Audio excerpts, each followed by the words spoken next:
What's up, everybody? March 16th edition of the Fightful MMA podcast. Yours truly, Joe Ferraro here, your host. Follow me online at Showdown Joe, social media-wise. And, of course, FightfulMMA.com for all your mixed martial arts news. We are waiting Frank Trigg. Frank Trigg right now is 50-50 on being able to show up because I believe he is traveling and there may have been a delay. But I decided to say, you know what, let's do this. Let's just do this by myself if I have to. Lots to discuss in the world of mixed martial arts. Lots of headlines, obviously, over the past couple days since I've been back from vacation. We have discussed the UFC Brazil event, obviously with the main event with Vitor Belfort and Kelvin Gastelum, how all that went down.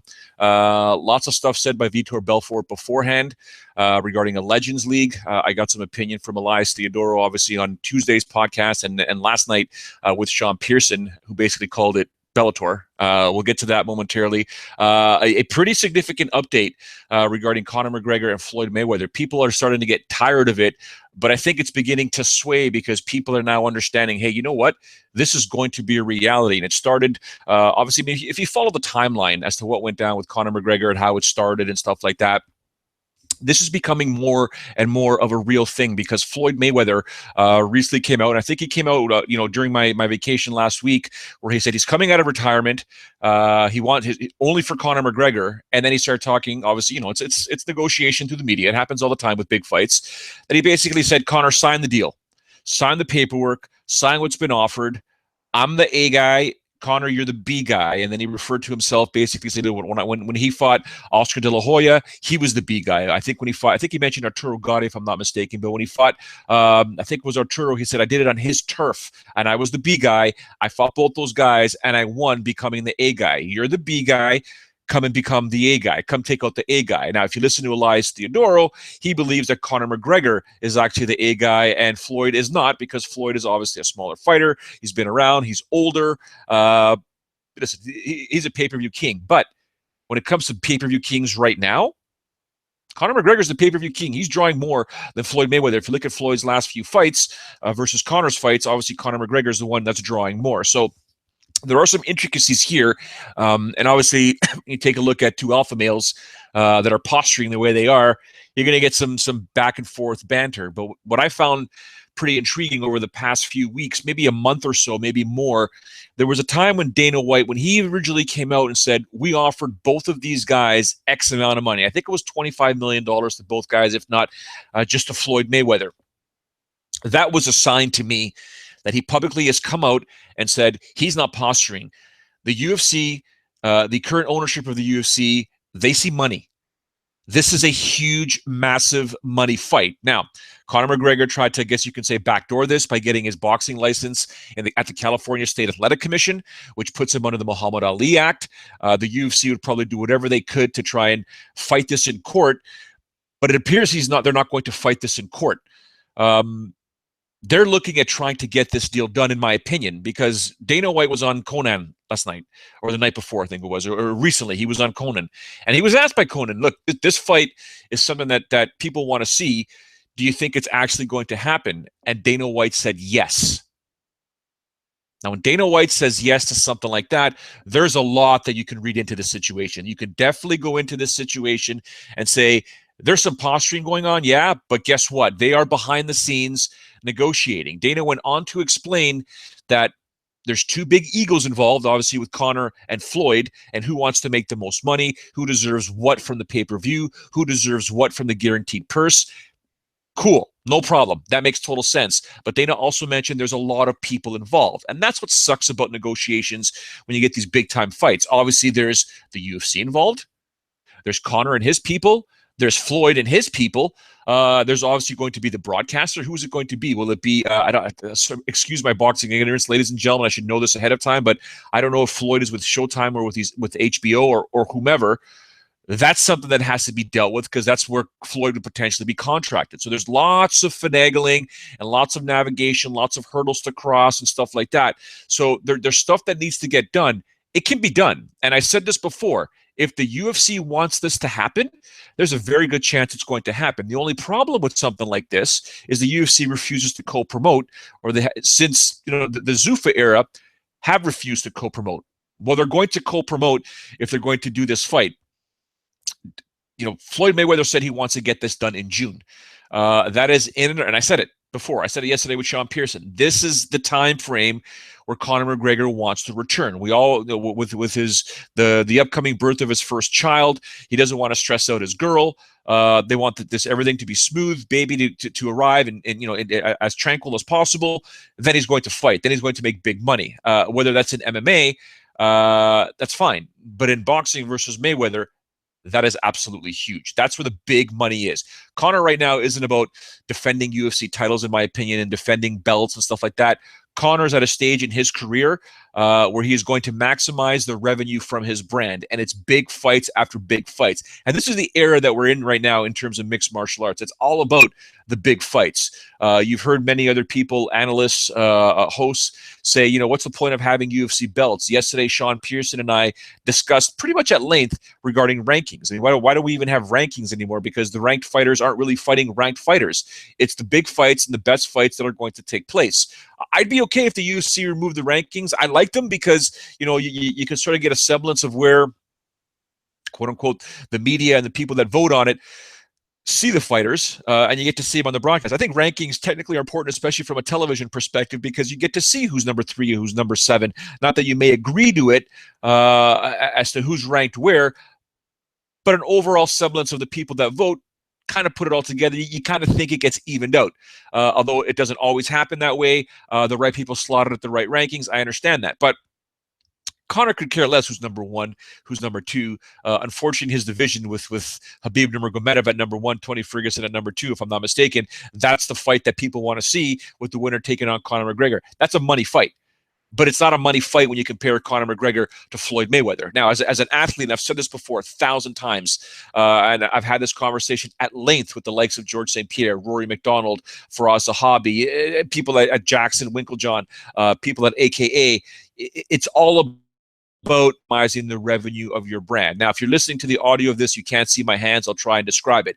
What I usually do is when I have these conversations, and it's the same with yours truly, it's the same with you, whatever you do in your career, especially if it's an athletic endeavor or something where you sign contracts. Now, I'll put my hand out, picture a meter stick. You're born here, technically. Okay, let's say you're at the beginning of the meter stick or the yardstick if you're in the US or wherever you are, and the end of the yardstick. Somewhere in the middle, okay, is where your professional career is going to be, especially if you're a mixed martial arts athlete. Somewhere in the middle, okay, is a small window in comparison to your whole life if you live to be 80 or 90 or 100, okay? There's a small window from your early 20s to perhaps your late 30s and 40s. That's a small window in comparison to your whole life. In that window is where you need to maximize the revenue from your brand. And if you do it correctly, you can live for the rest of your life without ever having to work again. Now, you've got to be smart about it. And people know I do have a financial background, and you can start as young as when you're a teenager to save up money and invest it accordingly. So when you get to, guys like my age in my early 40s, you may never have to work again. If I'd have known this information in my teens, I would never have to work again. I could do things wherever I want in the world, however I want. When you invest your money correctly and your money works for you as opposed to you working for your money, good things can happen. And when you're an athlete, when you're a professional athlete, especially the likes of Conor McGregor, Floyd Mayweather, and just anyone in the upper echelon of the Ultimate Fighting Championship, if you put your money away properly and you don't buy these expensive cars and these houses in all these different spots and these expensive watches and suits and blah, blah, blah, and live correctly, you can live for the rest of your life. Your kids and their kids can live off of what you did. But first things first, you need to maximize that revenue. Why? I said that I told this to Rory McDonald a long time ago when we had this conversation on the mats over at TriStar. And I said specifically, dude, you got to maximize the revenue of your brand because you are always one head kick away, one ACL injury away, you're one wrong move away from it all ending, from the career coming to an end. So you need to do as much as you can, as much as possible to make that money, to make that bread. And he joked around with me. He's like, you know what? I wish I had suits like you. Well, and I explained to him, I said, look, I get these suits at the time because, I host a television show and I don't have to pay for these suits. It's part of the television's budget, the show's budget. Do I love these suits? Absolutely. They're custom made. I'm not complaining. I love it. But I also looked at that brand, the quote unquote Showdown Joe brand. I did whatever I could to maximize the revenue because I knew at one day, at some point in time, it potentially could come to an end. And we all saw it come to an end when the deal moved over to another network. Hopefully it does go back to Sportsnet and I can sort of reinvigorate the Showdown Joe brand. But I did what I could to do it. What I didn't know at the time was what to really do with all that money that I was making at the time. I know now. And I can guarantee you, ladies and gentlemen, and if you ever want to know more, just hit me up on social media at Showdown Joe. I can give you some very basic and quick advice, and it's not rocket science. There's a thing called Google. Google it. But it's the same thing I tell fighters. I tell professional athletes, especially young ones, what to do with their money. Be very careful about the tax man. You have to allocate money to your taxes. So when you look at Conor McGregor, okay, and the amount of money he's making, just the millions and millions that he's making, which is fantastic. Like, I mean, let's be honest, this guy's making crazy ass coin. Good for him. Well deserved. Chael Sonnen did it. And part of it is talking, talk your way into these big fights. And there's nothing wrong with that. People hate it. People love it. People ask me all the time, do you like this Conor McGregor guy? Do you like him? He's not George St. Pierre. He's not classy like George St. Pierre. You don't have to be classy to make money. You can talk your way into making money. Frank Trigg did it early on in his career. And Conor McGregor and Chael Sonnen did it throughout their careers. You're there to make money. Okay, every day that passes is a day getting closer to retirement. So you got to make that bread. Kimbo Slice, rest in peace. He always said you got to make that bread as much as you can. When you make that money, you got to make sure you're smart with it. But you also want to make, you don't want to make 10,000 a show, 10,000 a win. You're talking millions. You want to make millions if you're a mixed martial arts because of the rigors of training, the absolute abuse they put their bodies through. And of course, there's the concussion thing. You get them in their fight. Sean Pearson mentioned it last night, how much we all love the Shogun versus Dan Henderson fight in the UFC, the first time they competed in the UFC. Greatest fight of all time. You can make that argument. The same thing with Du Ho Choi and Cub Swanson in Toronto recently. You love those fights. They're just a sight to behold. It's a testament and a true showing of the human character and the will to win and the resolve. But these guys are taking punishment, and they deserve to be financially compensated because there's going to come a time, knock on wood, hopefully not, but in their lives when they're 60 years old, 50 years old, where hopefully they're actually, cognitively okay. But you need to make that money, as much money as you can, and then do the right thing with that money. So Conor McGregor, Floyd Mayweather, sorry for the rant there, but these two guys, and Floyd's made a lot of money. He's made a lot of money in his career, as did Tyson. Tyson didn't have the right advice. Mike Tyson would make $90 million one night, blow it within 3 days, and be looking for the next fight to make his next $90 million. Now, if this guy would have put his money away properly, oh my God, he'd have been doing really good right now. With Conor McGregor and the UFC sees dollar signs with this fight here. It wasn't like, people were saying, or Conor was saying, I want to do boxing, like the Diaz brothers, like Nick Diaz wants to do boxing or whatever, or this guy wants to do boxing. I can get better payday in boxing. UFC is not going to bother doing that. But when you're talking about this big mega fight, guess what? This fight can happen. And the UFC sees it now, especially Dana White, especially the new ownership of the UFC.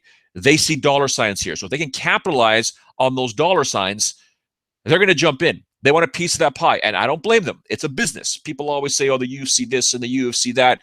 Man, I've been saying it for years, guys and girls. The UFC is not MMA. It's not the sport. It's not mixed martial arts. Okay? It's a business. And when you run a business, and I own 3 businesses, I own 3, I was going to say technically 2, but I own 3 businesses. The point is to make as much money as possible. Now I run different businesses. I'm not as people don't consider me ruthless, if that's the word you want to use. I try and provide services to people to put a smile on their face, that which will eventually come back to me tenfold. But the bottom line is you got to make money. I got a mortgage to pay. I don't think Dana White and the UFC brass have mortgages to pay, but they're there to make money, and that's what the UFC is. Now, with this big mega fight with Mayweather and McGregor, they're there to make money. It's going to be money. It's going to be something that's going to happen, and it's going to be something that they want a piece of. So let's say this fight, hypothetically, whatever amount of money it's going to make, let's say it's going to break pay-per-view records. Let's say it's going to be, it's going to generate $400 million, and after expenses, let's say $300 million, whatever it is.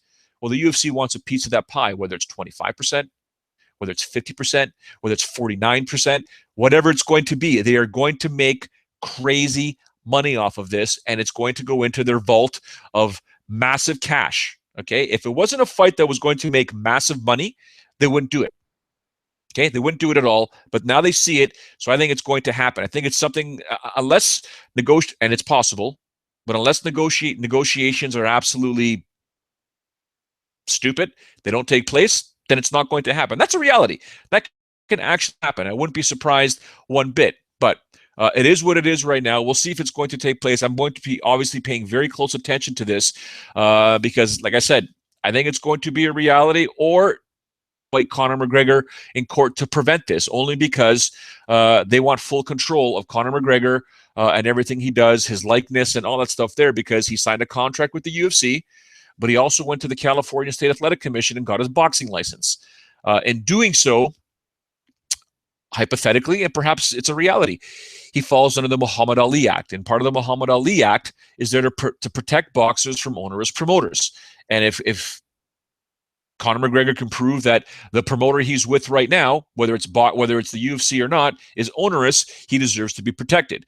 In essence, I think that there's a lot of arguments Conor and his people will be prepared to make, in essence saying, the UFC can't prevent me from making money outside of the UFC, despite me signing that contract, and they've got to promote boxing. And I think that's what the UFC is trying to do, because I don't know the verbiage in the contract for the UFC, but I think combat sports and boxing is part of the term or the verbiage there. I'll have to double check that. But if that's the case, it allows the UFC to be the sole promoter for Conor McGregor, or some way, somehow promote in conjunction with Conor McGregor in a boxing bout. And obviously, a boxing bout with McGregor is something the UFC will be the co-promoter on, or the exclusive promoter on with Conor McGregor. It remains to be seen if it's going to happen. I think it's getting closer and closer to a reality, provided a couple of snags, if they may take place. Who knows if it's going to happen? But it's tough to say. Sorry, I'm just messaging Frank Trigg right now. I think he may be off a plane or something like that, but he wants to know what the latest is. I just asked him to see if he can log on somewhere with Wi-Fi and join me. I want to get Frank Trigg's thoughts on this, obviously, with the latest coming from Dana White and what he stated on Conan, that he thinks it's going to happen and lots of money needs to be made. So we'll see what happens there. If you watch the UFC event in Brazil this past weekend, lots of stuff to determine, or lots of stuff to dissect. A lot of it has been dissected already, but I'm thinking more here regarding Kelvin Gastelum and Vitor Belfort. Belfort, obviously, before the event, coming out and saying he'd like to see a Legends League. Bigger gloves for older fighters, shorter rounds, maybe some more time in between rounds, no elbows, no knees, and it's been getting mixed reaction from a lot of people. Pearson isn't a fan. He called the Bellator. I think Elias Theodore said he was a fan. I don't know. I don't really have issues with this, because I go back to when BJ Penn and Yair Rodriguez fought, and how disappointed I was that fight actually took place, because all I want for BJ Penn and these older fighters is a fair shot in terms of match them up with someone that is more akin to their caliber, more akin to where their career is right now. We all know BJ Penn, a former champion, two-division champion, but he's not at that elite level anymore. And to pit him against a young lion, a murderer right now, proverbial murderer, figuratively speaking, like Yair Rodriguez, was a bad move, in my opinion. It just taints BJ Penn. Now, you give me Dennis Seaver versus BJ Penn, I'm in. At the time, Cole Miller, I'm in. I don't know about any other guys, but it'd been nice to see if that bout could have taken place. But with this Legends League, you could put the older fighters in there. People are like, listen, if you're an old, like Pearson was all about, if you're an older fighter, that's it, you're done. It's a dangerous sport as is. You've taken in enough abuse. Get out. Go away. Not go away, but leave with your head up. Stop taking as much damage. He doesn't want to see Vitor Belfort compete anymore. Vitor Belfort said he does want to fight one more time, and Elias Theodoro put his hand up and said, yeah, I'm in. Be more than happy to fight Vitor Belfort. We'll see if that fight takes place. But I don't know. I don't think I have a problem with this Legends League, only because, or League of Legends, because sometimes these older fighters, they still have some fight left in them. And if you want to make it a fair fight, why not? Why not make it a fair fight? We thought Shogun Rua. I was one of the guys that said Shogun Rua was pretty much done. Obviously, he proved he's not, because that co-main event fight with John Vellante was fantastic. A very and Elias Theodore called it a very Shogun-esque performance, because Elias or Shogun was very, very methodical in this fight here. It took him to the third round. It took him to get to the third round. I mean, he got rocked early in the first round, but he took to the third round and basically eventually TKO'd John Vellante, who, I guess his corner was saying, dude, you're not fighting the game plan. You should be fighting against a guy like Shogun. But, Shogun, who proved that, maybe he could still bang with these guys. And I don't know. I mean, the amount of abuse this poor guy's taken over his career is I guess you could say sad. It sucks, but, he can still fight. He's still got it in him. And I'd love to see Shogun Rua one day compete in this quote-unquote League of Legends or Legend League, whatever you want to call it. But in my opinion, just match him up in a fair fight. Listen, this matchup here against John Vellante was a fair fight.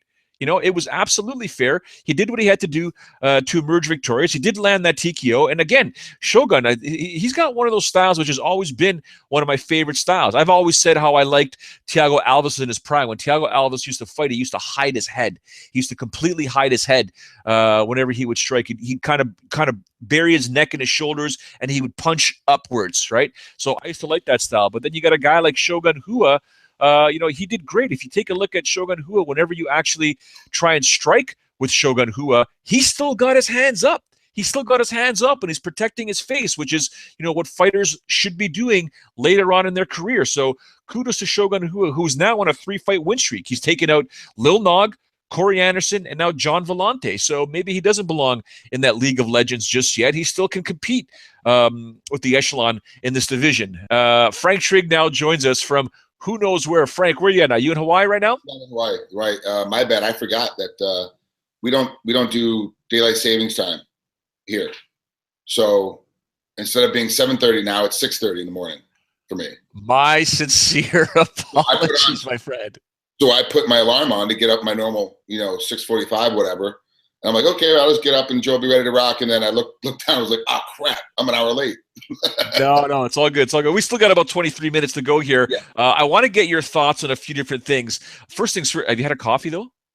No, I'll get there in a minute. Joe's going to get up in a second and make my coffee. That's amazing. That's perfect. I think about having a wife that's at home when I do these things, so it kind of helps out. Perfect. All right, good stuff. I do want to get your thoughts because Dana White was on Conan yesterday. Did you see or hear what he had to say? I didn't.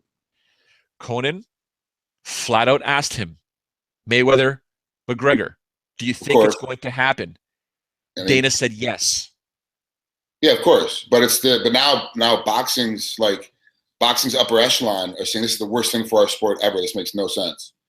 You got Juan Marquez Jr. coming out. You've got Julio Chavez Jr. and the son are coming out. They're like, this is just the dumbest thing in boxing forever, and it really makes no sense for this fight to happen, other than it gives Conor McGregor more leverage for what he wants. He wants the UFC to give him money and give him a part of everything that whenever he fights, which is kind of what happens in boxing, but it's just more of a leverage appeal. If the fight happens, it's up to Mayweather. Does he want to make it a short night, get rid of him by the third round, or does he want to carry him all the way into the 12th? And Joe Rogan came out with this big long thing of how Conor could kind of beat Mayweather. Stop it. Stop.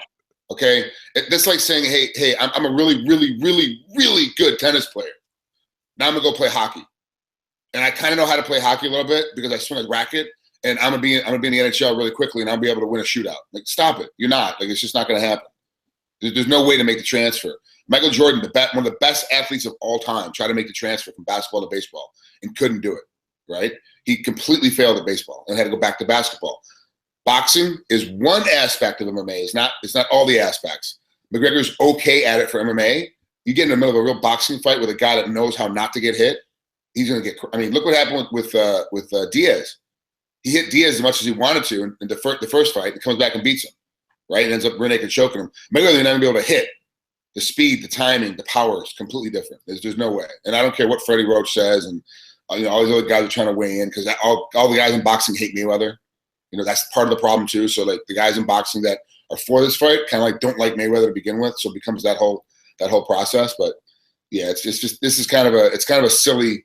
It's like we're going back to the days of Pride. You know, where it's going to be Bob Sapp versus Nogueira again. You know, Nogueira's going to take a beating for 20 minutes before he finally taps out Bob. Like, this is one of those sensational fights. What's it really mean for the sport, though, Joe? What's this actually mean for MMA if Conor goes in and gets starched by Mayweather, or if he wins? What's it mean? If he wins, it's obviously fantastic for MMA. If he loses, realistically speaking, it's just like, well, yeah, you should lose, but you should lose. You should have never taken the fight, or blah blah blah. He's taking the fight because of the money. The money's absolutely massive. It's absolutely huge. For him, but for him, yeah, but not for MMA. Pay cut. Yeah. For Mayweather, you think it's going to be a pay cut? Well, the numbers that they were dumping around that Dana White wanted to have happen is 25 million each. Well, that was the first kind of lowball offer. But I think what's happening right now, based on what Dana told Conan in his response, is there's a lot of egos involved, obviously with McGregor and Mayweather. A lot of people are involved, obviously with Mayweather's people and McGregor's people. Now with the UFC, quote unquote, getting involved with this as well. Sorry, do you know who Mayweather's with? Showtime, HBO, or is he on his own? He was with Showtime, and he had to deal with the MGM Grand, but he's fulfilled both those contracts, so he doesn't have to be with either one. But if he wants to get distribution, which is what the big thing is, you have to have distribution for this type of fight, otherwise the fight just doesn't happen. And Mayweather would rather use his distribution than use UFC's distribution, because he obviously gets paid more if it's on his side. So he just goes to Showtime or he goes to HBO and says, look, I'm doing this fight. I'm coming back for one time. What do you guys want to do? So when Mayweather came out earlier, it was like, sign the paper, Conor, sign the paper, right? When he comes out, he's like, get out your cell phone. You see that piece? He's like, get out your cell phone, put this on the internet as fast as you can. McGregor, get out your, sign the paper. Let's make this thing happen. Is because Mayweather has already gotten his other deal done with whatever distribution right he wants to go with, and whatever hotel he wants to have the fight at. Because that's the other way that he gets paid more money is his distribution deal for television and the hotel. So it was always at MGM Grand. Now it could be anywhere. It could be T1 T-Mobile Center in Las Vegas. Who knows? Or it could be in California. Who knows where this thing is going? And we won't get all the pieces until the commissioners start talking in the relative states. But Mayweather can go whatever he wants, and he can kind of dictate now, and that's how he can make his extra money back. So he might make, say he makes the 25 million on the that's what they make is at 25 million, whatever. Then he gets most of the back end because he's got control of it. But that's if the UFC gives up control. So now how's that going to work out? Talking about egos, you got to remember the UFC's an ego in the middle of this too. Yeah, and that's my point that I made off the top of the show here. I'm like, there's the fight can happen, but it's the negotiations that are going to stop it and stall. It's no different than anything in life. But if you want to make this money, you're going to have to bend. There's going to have some bending from a lot of the different sides, and when it comes to negotiations, as Frank, I know, and many other people that have been in negotiations, you're eventually going to have to bend, or you could draw the line in the sand and the deal doesn't get done. Right.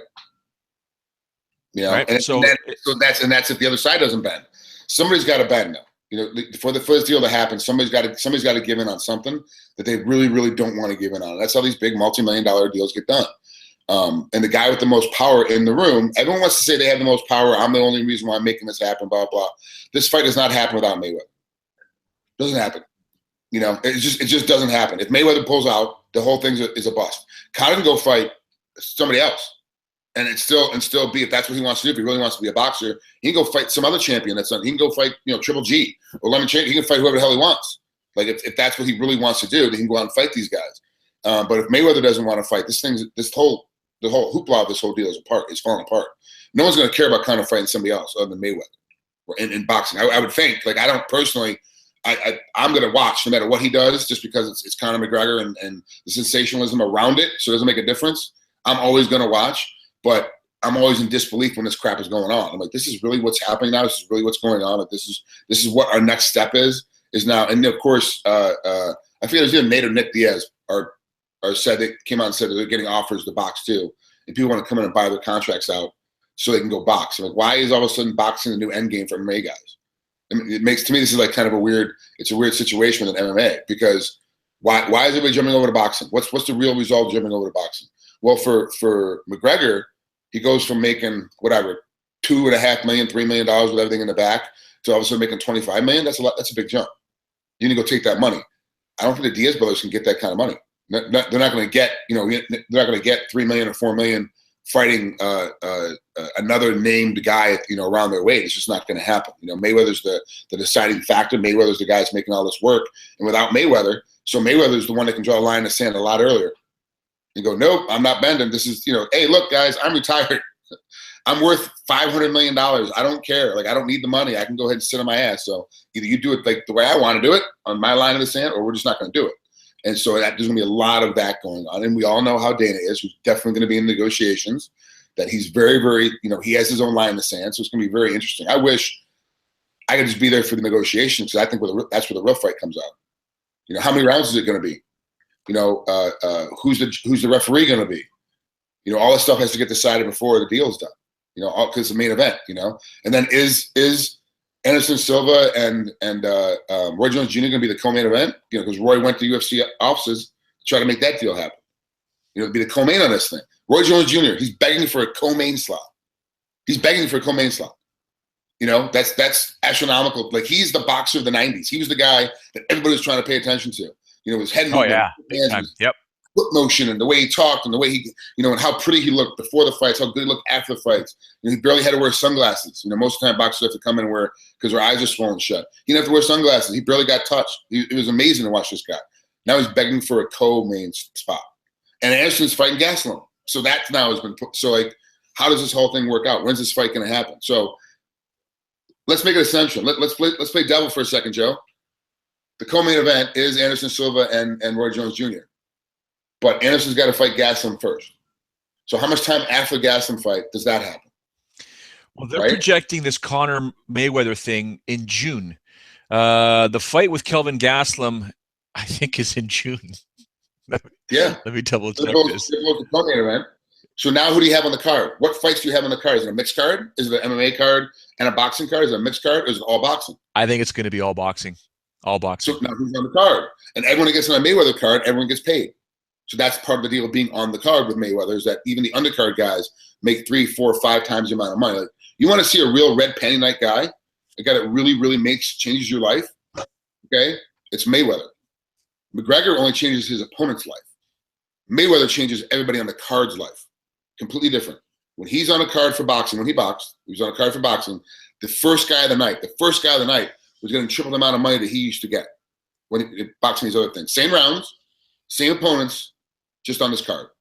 And as it moves up, the guys got significantly more. So if you had a co-main event, you made a lot more money than you usually make.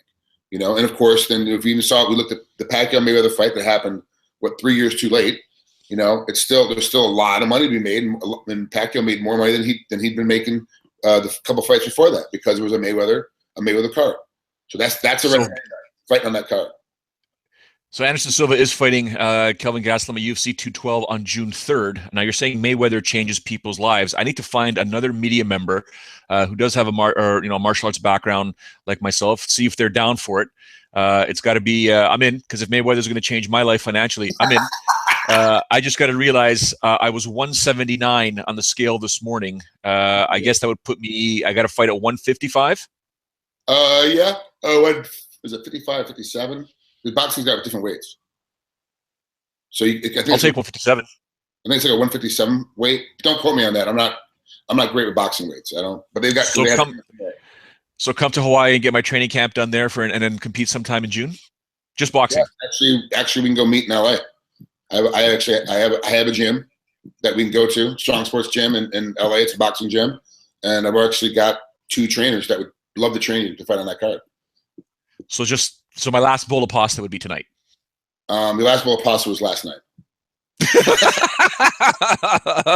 Oh my God, that'd be awesome. I don't know if you touched on this earlier, but did you see that Hughes is thinking about making a comeback? Matt Hughes?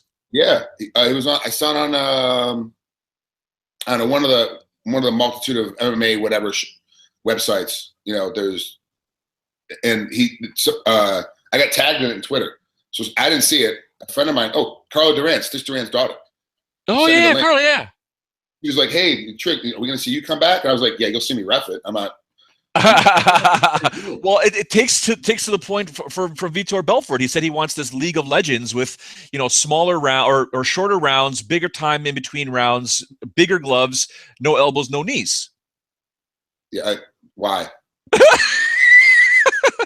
Pearson called it Bellator. Yeah, I mean, this is isn't this what was that? And I love Bellator, ladies and gentlemen. Sorry, Frank. I love Bellator. I'm just saying Pearson called it Bellator when he talked about aging fighters going to compete in mixed martial arts. So no shot at Bellator, please. Isn't that what the IFL did? There was no elbows, no knees. Wasn't that one of their rules or whatever? So like look, tennis is a way older sport. They tried a Legends Masters League, whatever. It fell apart. We got to see McEnroe and Connors play again. 20 years past their primes. No one cared. It was like, oh, this is like, why am I watching these guys? Like, who wants to watch?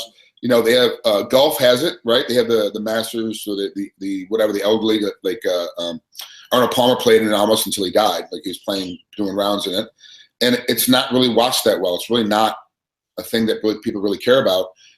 There's not that much money in it because it's just not a thing. Like, do you want to watch? I don't even know. I'm not a big golf guy, so I'm mentioning a sport I don't really know much about. But do you want to watch the top end guy right now? That's like the hottest guy right now in the world. When he comes through, or do you want to watch some guys that were really good, 30, 40 years ago? What do you want to do? A Legends, like, boxing's been around for 100 years. Do they have a Legends tour? And guys get a certain age, you want to join us? Like, no, because you're taking damage. When it's time to be done, it's time to be done. Even with bigger gloves, no knees, no elbows, you're still getting punched in the face. You're still getting kicked in the head. Like, there's still things that are happening here that rally your brain. Like, why do we need to fight into our 50s? It makes no sense. Like, if it's done, just be done. Move on to something else. That was Pearson's analogy last night. Once you're done, hang them up. But the argument that I'm seeing is people will tune in. Because you look at what Bellator does, their biggest ratings isn't when Venom Page fights or when Chandler fights. It's these one-offs that they put together, and they get these massive numbers. So it's weird because I don't want to see anyone take any more damage that they've already taken in mixed martial arts later on in their life. But man, you put these guys together in a fight, people will tune in and watch. Yeah, you got, admittedly, yes, that is true. Like, you put it together, but remember too, it's not all old guys. The whole card is not all old guys. There is other guys who are younger, like Kimbo Slice and Dada 5000. They were heated for years. Those two guys had problems with each other, and then they on the same card as Gracie and Shamrock. So the undercard was two guys who were still kind of current. They weren't. I mean, obviously, Kimbo doesn't have the big name that he did before, but he's still kind of current. He's still kind of competing. Wasn't really considered an older guy. These other two guys, the ancient ones, were the ones in the main event, right? And so, and you saw how that card felt. You see how that whole fight went with Shamrock and Gracie. Yeah, everybody tuned in, but no one was happy with it. No one was satisfied with it. There was like a weird grunge shot, and Ken turns his back and fight's over. It's like, well, what happened? I brought all these people over here to watch at my house. I'm throwing a party for that. Like, this is what I did it for. I mean, come on. It's not. Unlike where, like, if it was Mike Tyson days, he'd come in and knock somebody out in like 5 minutes. You're a little upset, but you're like, oh, it's Tyson. That's kind of what he does. You were expecting like a fight to happen between Shamrock and Gracie. Nothing happened. That's just going to happen a lot of these legend fights. It's going to be like this weird guys jumping in with walkers. You know what? You're right. Yeah, I think you're right. Yeah. I don't like it. Done. I don't like it. I'll ref it. I'm getting paid. Yeah. We have about 7-8 minutes to go here. I want to get your thoughts very quickly in a whole whack of things. I'll just throw a couple things out, and you give me your thoughts real quick. Kelvin Gastelum takes out Vitor Belfort very quickly. Man, awesome work by Kevin. And now you understand why Vitor wants to have the Legends League. He doesn't feel like he has it anymore to be able to fight the younger guys. He feels like he's a step behind. He can feel he's slowing down. Hey, let's have a Legends League where other guys like me that used to be on a bunch of steroids, now that are clean because we have to be, can now all fight each other. And it extends his fighting career. He's not ready to hang it up. Mentally, he's not ready to hang it up. Physically, he's got to. He's just done. He just doesn't have the game anymore. He just doesn't. And really, he's in a weight class, he's going to get hurt. Kevin Gastelum's performance, holy crap, you can't say enough about this kid. He all of a sudden realizes that being able to eat breakfast, then show up for the weigh-in, it made a huge difference. That he actually has performance. He actually has the ability to move. I just hope he doesn't get lazy. I hope he keeps up the pace, keeps up the pattern, because always in the back of his head, he's like, I got to keep my weight kind of down because I'm going to make 170 at some point. But now he's on his run at 85. I think he should keep the same mentality, like, hey, I keep my weight down to wherever it's at. I don't know what his numbers are, but wherever it's at, he needs to keep his weight down at that space and continue to eat the way he eats and continue to train the way he trains. But man, he's great, and I can't wait to see this fight with Silva. And everyone's complaining, why is he calling out old guys? I'm like, they're all ranked higher than he is, the weight class. Of course he's calling these guys out. It's a big money fight for him, and it's a big name, and they're ranked higher. Like, this all makes sense. Like, what's wrong with you people? How come you don't get what he's doing? Yeah, so no, it's great job. Totally correct.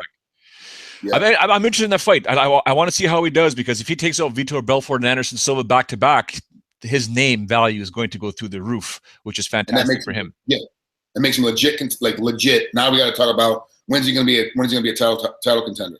That's a huge deal. Big time. Murcio Hua, Shogun takes out Volante in the 3rd round, 59 seconds via TKO. I liked Shogun's performance, man. I really did. He changed his style, man. He doesn't have that shoot the box crazy, just let's go. Like, just and stand there and throw. He got smarter. All of a sudden he's like, no, you're not getting touched. Nope, I'm too tired to throw right now, but you are not gonna hit me. Before you get tired, he's like, okay, I'll take a couple. Let's see what happens. But this is okay. All right, I'm good now. And then it starts throwing back. You can't do that at his age. He got smart. And that's the difference between a veteran and a guy that just really, really wants it really bad. Early in his career, he just wanted to win really bad. Now he's like, no, man, I want to win really bad, but I'm going to be smart about this. And look at him, man. Look at him. He's in how many fights in a row is that for him? Three in a row, yep. How far is he away from a title shot? Well, at this division, it's not. The depth isn't there, so don't be surprised, man. You can. He's one fight away. You put this fight in Brazil and on the next Brazil card. It's obviously Brazil always sells out, but he sold out in record time, and it's gonna be a title shot. And it's gonna give a Legends guy also a shot to be a champ again. You know, like he's legit. He's in the space, man. And great performance by an older guy that got smart and said, I got to change how I do things, otherwise I'm not going to last in the sport. He picked it. He did it right. Then you got Edson Barbosa, who, you know, when he loses fights, but damn it, when he wins a fight, it is something else. Taking out Beneil Dariush with that flying knee was just something else, man. Oof. Well, props to Barbosa, but really it was a mistake by Dariush. Jab, takedown. Jab, takedown. Jab, knee to the head. Okay, so like, he went to the well 120 times. If you go back and look at the fight, he would jab and go for a shot, and he would jab and go for a shot, and then he went to go do it again. He jabbed and dropped his hands to go for a shot, and Barbosa jumped up, smashed him in the face. So that, good props to him, man. That was awesome timing, awesome spacing. But do you see how high he got up the ground, even though he hit him? When you do a flying knee like that, it usually stops you from going any higher, especially when the guy is coming down for a shot. So it's like the momentum of his head coming down, the momentum of your knee kind of meet in the middle, and it stops from going higher. He smacked him. His head snapped back, and he kept lifting. That is some explosion in those legs. Like, that guy, I can't even imagine what his vertical is, because I had to rewind it. I was watching it live. Like, I was paying attention. I wasn't like talking to somebody. I was watching it live and had to rewind it because I couldn't believe that he hit him with his knee. He hit him in the face with his knee because he was so high in the air. I'm like, oh, he must have like hit him in the shoulder or something, like, and that, because the shoulder whipped him around, and that's what rattled his brain and knocked him out. I was like, he must have hit him in the shoulder because he's so high. So I rewound him, like, oh my, no, he did him dead in the melon. Dead in the cantaloupe, he hit him, and he still floated. That's incredible. Barbosa is, wow, he is somebody you got to be scared of when you fight, for sure. Absolutely. California State Athletic Commission basically passed a fine. If you don't make weight, 20% is coming off your show money. If you win, 20% is coming off your bonus money. 40% of your pay will now be deducted. So I give props, obviously, to the California State Athletic Commission for doing this. What I don't give them props for is, I think, if I'm not mistaken, not all that money goes to the opponent. A portion of it goes to the California State Athletic Commission, and I don't know what it's for. I should investigate. I know you're licensed under them. I'm trying to find out what it's actually for, but in my opinion, it should go to the fighter. Underneath the old rule, it was 20% of the show money, 10% of the commission, 10% to the fighter. The 10% goes for administrative costs. The new hydration tests they do in California, getting all the commissioners there, getting all, it's like to keep the cost down for the promotions, because the promotions have to pay the commission for the referee, the judges, the timekeeper, you know, the inspectors in the back, like all that stuff. They've got to get, you know, the commission's got to bring all those people in. So the promotion has to pay for that. So that goes to help offset part of that cost. So it's not astronomical. So like, yeah, the UFC and Bellator can afford it for a pro event, but what about California Fight League, and what about Combat Sports and all those? How can they afford it? Well, they have to keep the price down. The new rule, my understanding is the new rule in the and I got to reread the memo because now I'm just trying to go off the top of my head. It's 20% a show, 20% a win, and all of it goes to the fighter. If they change the rule now, everything goes right back to the fighter. So the fighter that makes weight, you and I are fighting, I make weight, you don't make weight, I now get 20% of your show money, all it comes to me. If you beat me, I get 20% of your win money, it all comes to me. So all that money now comes to the fighter. So I believe it's changed, but I got to double check my notes to make sure, because they put out a big press release yesterday, and then we got a separate memorandum for referees and judges that Andy sent out to us right after the meeting was over too, that telling us about how we can actually stop a fight, like how a fight can be stopped because in California the doctor can stop the fight. The doctor can walk in and be like, look, we're done. Like, this guy's done, and not, just like we gotta handle this fight off. But there's rules and regs of how we can stop a fight now that are they've always been that way, but it's been made clear. I think because some of us were letting it slip through the cracks. So that's what I'm telling you about. California is leading the way, while the other 100%. Oh yeah, because he's giving us notes on stuff that we already have. He's just like, look, this has been a problem that happened the last weekend, but this is an issue that happened the last 2 weeks. Here's a note to remind you of how things should be done. Boom, everybody gets it. So, okay, well, now that problem has been stopped, because now I have no excuse. If I screw up the next time I ref, and I make that exact same mistake, I will get sat down. They will remove me from because my level, they remove me from the rest of the card. If I have like 2 or 3 fights in the card, the rest I have left, somebody else will cover it. And then the next time that it'll come around for me to have a pro event, they go, hey, go back down to amateurs, and I want you to do some more amateurs to get your timing and your pattern play. So there are now cases of guys being reprimanded, but it's not public reprimand like everybody wants. It's reprimanded by committee, and it's done quietly. So no one gets embarrassed, no one gets a bad reputation. It's like, oh yeah, what you doing? Oh, I'm working camo tonight. I'm over here working for JT Steele. Makes it a whole different ballgame. So, gotcha. 2 or 3 massive fights announced for UFC 211, Frank. Frankie Edgar taking on Yair Rodriguez, Eddie Alvarez taking on Dustin Poirier, and Henry Cejudo taking on Sergio Pettis. I think all the pressure's on Frankie Edgar on this fight here. He can't let this young lion take him out. Mm-hmm. Eddie Alvarez, Dustin Poirier, I think these two need to talk a lot more to really hype up this fight, despite knowing it's a good fight. They got to sell it because there's some big fights on this card. And Sergio Pettis, if he gets past Henry Cejudo, wow. I mean, the thing with Cejudo is that he's got a lot of hype, but he hasn't had much substance in his fights, and it's been unfortunate because one of his biggest fights of his career was going on and fight Mighty Mouse, and he got out-wrestled, he got out-maneuvered, he got beat up, and then got stopped. And that's a difficult position for an Olympian, and a medalist. That's a hard spot to be in, especially when you're in an aggressive sport like wrestling. He's come back, had a couple of great wins, but if Pettis beats him, this is going to put Pettis right in the space that step up and take over for his brother. Sergio all of a sudden is in a space where he's just like, the Pettis name is kind of waning a little bit just because that Anthony's been around for so long. He's starting to wear down. He's had a lot of tough fights. He's had a lot of things go on through his career. Plus, he's gotten a bad way. The cars got burned at his house, and from that, was arson on his house and cars and all that stuff. And then finding out it wasn't like a gang member thing. It wasn't like a gangster kind of thing. It was a kid down the street was mad at him for some reason that we never really got clarification on. So now Sergio's now taking over the realm of that to step up because, admittedly, Anthony's been in a lot of tough wars and he's starting to fall down. So now all of a sudden, you step in with Cejudo. Sergio all of a sudden can be amazing. Like this kid's got so much talent, so much power behind him, and he's getting better every single time because he's young and he's working with big horses every day. So that's a great fight. But really, I agree with you. The Poirier Alvarez fight is the fight of those 3 that you really got to pay attention to. Those guys are both going to bring it. The problem is neither one of them are trash talkers. That's the problem, man. They're not part of the entertainment side. The guys just go out there and get it done, right? And it's tough now. If you're not, it's really hard now to do it without being a trash talker.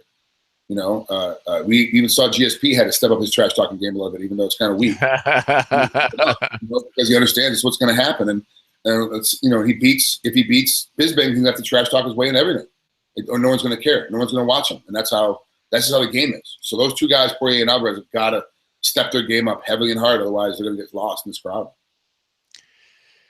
The Frankie Edgar fight, though, and Yara Rodriguez, this to me is extremely pivotal for that 145-pound division, because lots can come from this. Either Frankie Edgar stalls Yara Rodriguez's ascension up the rankings, or Yara Rodriguez takes out a top contender and really opens up a lot of eyes in this division, and especially for his own brand. Yeah, it's that fight's a real tough one to call, you know. And the thing is, though, it's Frankie Edgar. I've seen him get completely starched, like just get dropped and get beat up and come back and get a draw of a 5-round title fight with Gray Maynard. From an impossible position to be able to come back from, and comes back and earns himself a draw. Like, that's crazy. You know, a guy that loses. Well, I guess they scored a 10-9, but it should have been a 10-8 round. He loses that kind of round and comes back and battles back and gets a draw. I mean, so it's crazy to see a guy like Frankie Edgar fight. And what are you going to say about Edgar? That guy's on fire. He's just on fire right now. And so that fight's going to be a tough one to break down and call, because the older statesman and Frankie and the young up-and-comer, and both guys have got a lot to give to the sport still. I'm looking forward to it. I mean, it's that don't get me wrong. Where's that card? Where's that card? It's in Dallas. In Dallas? Where's it? What's the venue? You know what? I don't know. It's not Cowboy Stadium, that's for sure. No. Is it American Airlines Arena? Oh, it could be where the Mavericks play and the Dallas Stars play. Yeah, I think. I won't lie to you. I love Dallas. Mark Cuban owns that building. Owns the whole plaza around it. It's actually a really good location there. Yeah, that's smart. If it's there, it's smart. Good size, good venue. Yeah, no, it's fantastic. I've been there. I think it was, if I'm not mistaken, the last time I was there might have been Johnny Hendricks and Robbie Lawler, if I'm not mistaken. That's that they fought there. Yeah. Solid fight. A lot of stress around that one because Johnny Hendricks almost didn't make weight, but he made it, and then that battle ensued. This Saturday, though, my God, super early for you because it's afternoon for us here. Jimmy Manoa's headlining against Corey Anderson. We'll talk really, really quick about 3 fights here. Headline, so the UFC London card is headlined by a light heavyweight bout between Jimmy Manoa, because when he wants a fight, he hurts people, and Corey Anderson was on a bit of an ascension here as well. Your thoughts real quick on that fight? I like Manoa. He's just bigger, faster, stronger. He's ready to make this thing. Anderson's got it. He's got a lot of. He's up and coming. He's really got a lot of game, but just doesn't have enough for Manoa, I don't think. You know, it's going to be an exciting fight no matter what, because both guys like to brawl a little bit. So it's going to be nice to watch. But I really think that Manoa wins this fight. I don't want to say easy, because no fight is easy, but he should have a relatively simpler time than with a lot of the other opponents he's had as of late. Gunnar Nelson taking on Alan Jouban in the welterweight co-main event. Man, I love Jouban, man. I love his style. I love what he does. You know, but I feel like that because he is a model.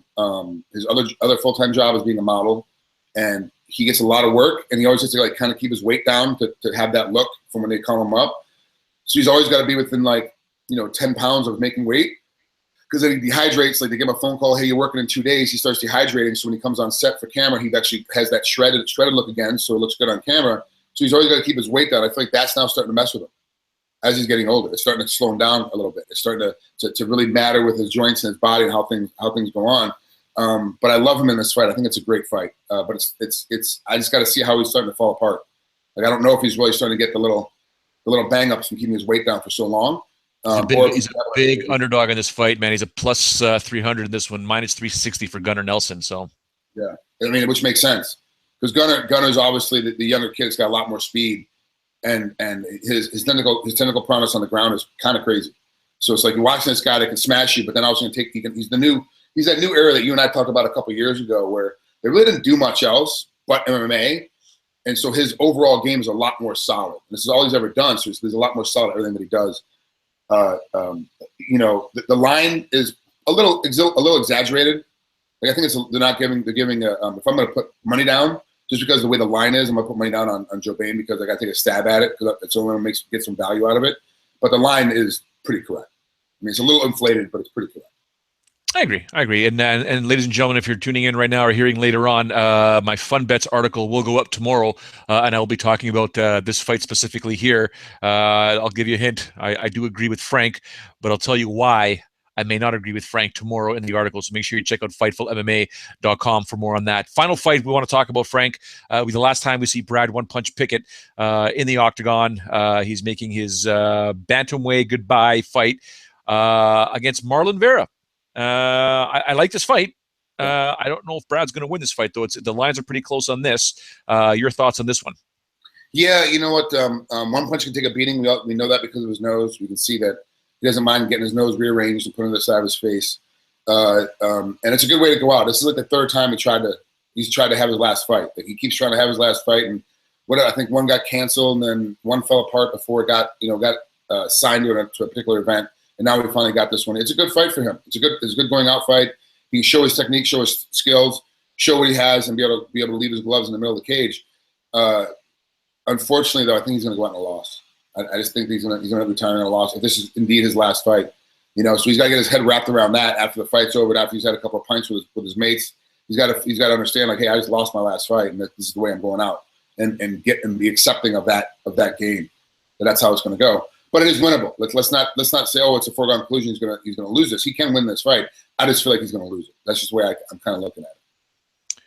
Yeah, I'm going to lean towards Brad Pickett, but I'll look at the numbers tomorrow to determine what I would recommend in this fight. But I wouldn't be surprised if Brad does emerge victorious, especially knowing it's his last fight, especially with the crowd behind him and stuff like that. But everything changes when you get punched in the face. Before we let you go, Frank, I haven't seen you in a week because I was gone on vacation. Now that I'm back, what was your week like last week, and what's going on over the next 7 days? Man, I was in LA for a couple of days. I had to work on a movie called Glass Jaw. It's a new movie coming out, mid-budget, kind of, not very many well-known actors on it. I had a really big fight scene that I had to choreograph. I had two big fights that I had to put together. It was a long couple of days of being in the hot sun. It was in California at the time. It was 85 degrees outside. It was like 92 degrees inside the warehouse that we were shooting at. It was a big industrial warehouse, so there's no air coming through. There's no heat. There's no air conditioning. You're just stuck. And it was hot as crap. So it was dirty and grimy when I got out of that. But it was great because I got to work for a great stunt guy that I haven't worked with before. And then Inhumans, it's this new Marvel show they're doing. I guess all these guys, they're all essentially called Inhumans. So they're doing this new series and they're shooting it here.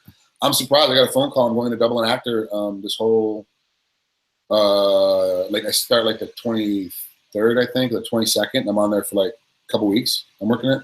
So it's not too bad. It's not a bad little gig. And that's here in Hawaii, so I don't have to travel. So it's nice. And I got NCIS LA, I think, next week, back in LA again. So I'm on that back and forth trip. But man, you didn't see it. So my death scene on Lethal Weapon came out. Oh, no way. It was probably the Friday that you were taking off for Mexico. I think it popped out. But yeah, there's a big death scene. And I get tortured. They tore my fingernails off. They give me a Colombian necktie. And then they hang me off. Yeah, that was a great day at work. Yeah. That's awesome. Well, listen, thank you very much for joining us. I know it's super early there. We'll have to figure out something else for next Thursday. I don't want to wake you up that early. If we have to move this show, ladies and gentlemen, by 1 hour for Frank, I will gladly do it. A little bit later for yours truly, but that means I can get more stuff done in the morning. Maybe cut weight for this proposed fight that I have in the Mayweather-McGregor card. But we'll figure it out. Make sure you follow Frank online via social media at Frank Trigg. He posts fantastic pictures on Instagram, good thoughts, obviously, on his timeline when it comes to Twitter. You want to follow yours truly at Showdown Joe on all the social media. Fightful MMA at Fightful MMA for all your mixed martial arts news, and make sure you hit FightfulMMA.com. It is a different website than any other website out there, especially when you amalgamate all the other stuff that the site does with the wrestling, which gets massive numbers. I can't believe it. So I should say I can't believe it. It gets big numbers when it comes to wrestling as well as the boxing. So we've got your combat sports covered here at Fightful. But other than that, for those that tuned in live, we thank you very, very much. Those tuning in afterwards on iTunes and Stitcher, we thank you as well. Spread the word. We're a different type of site, different type of podcast. We have in-depth discussions with some fantastic people all across the MMA bubble, and it'll never stop. So thank you very much. But for now, we say goodbye. Tomorrow, it'll be managing editor for Fightful.com, Sean Ross Sapp, joining yours truly. And we all know how he decides to lose his marbles within 3 seconds of me introducing him. So, yeah, we're all going to enjoy that. But for now, ciao for now.